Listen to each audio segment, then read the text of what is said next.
I bought my first air fryer. I'm excited to use it.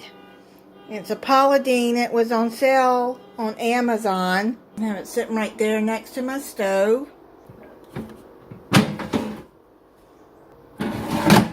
Come with a booklet. It has some recipes in it. I'm going to look through the recipes and I'm probably going to try some of it.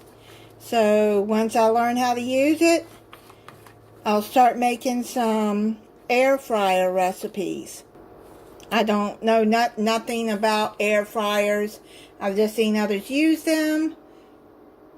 Been wanting to get one, and this one went on sale, so I bought one. This one is an 8.5 quart. I wanted the blue one, but they didn't have the blue one, so I just went and got the black because it goes with my black and white cows. As soon as I learn to use this and get comfortable with it, then I will start making some air fryer recipes, and I'll make a playlist just for the air fryer. Just thought I'd show y'all my air fryer. First time ever having one.